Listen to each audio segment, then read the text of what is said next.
A special thank you to each of our subscribers who make this channel possible. Here's today's story. In a significant move, the Episcopal Church's Migration Service has publicly refused a directive from the federal government to assist in the resettlement of white South Africans who have been granted refugee status. This decision was announced by Presiding Bishop Sean Rowe on Monday, coinciding with the arrival of 59 South Africans at Dulles International Airport, greeted by a government delegation. The Church's refusal to comply stems from its long-standing commitment to racial justice and reconciliation, a principle that the Church holds dear as part of its mission. Bishop Rowe explained that the Church will end its decades-long partnership with the government, which has been instrumental in resettling refugees in the U.S. for nearly 4 decades. This partnership has seen the successful resettlement of around 110,000 refugees from various countries, including Ukraine, Myanmar, and the Democratic Republic of Congo. The decision comes in the wake of President Donald Trump's controversial directive to fast-track refugee status for white South Africans, whom he accused of facing discrimination from their own government. This policy has sparked outrage and concern among many, including church leaders, who view the preferential treatment as a serious deviation from established refugee protocols. Rowe emphasized that the Church cannot support a system that places one group of refugees above others who have been waiting for years in perilous conditions. He expressed sadness and shame that many of those denied entry include individuals who served alongside U.S. military personnel in Iraq and Afghanistan, as well as Christians who are victims of religious persecution.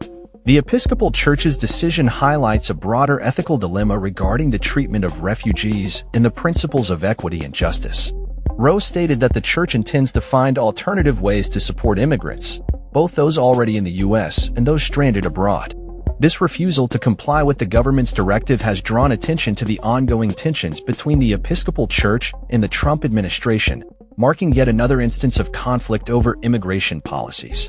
For instance, Bishop Mary Ann Budde of Washington, D.C. previously faced backlash from Trump for her comments during an inaugural prayer service, where she called for mercy for those affected by his policies, including migrants and LGBTQ+ individuals. The Anglican Church of Southern Africa, which includes congregations in South Africa and neighboring countries, has a rich history of fighting against apartheid and advocating for justice, a legacy that continues to inform its stance on contemporary issues.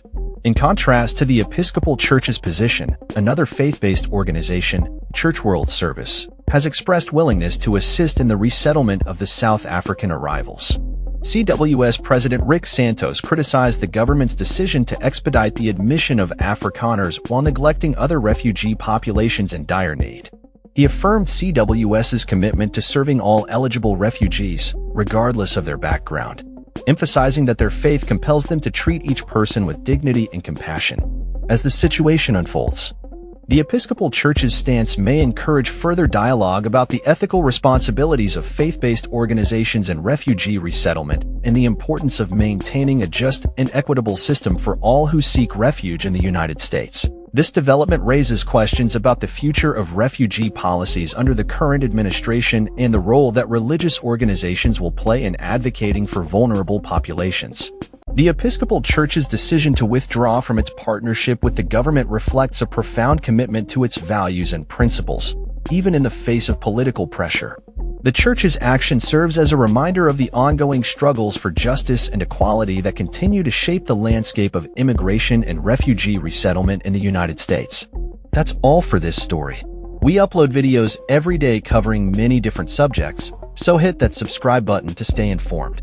Thanks for watching.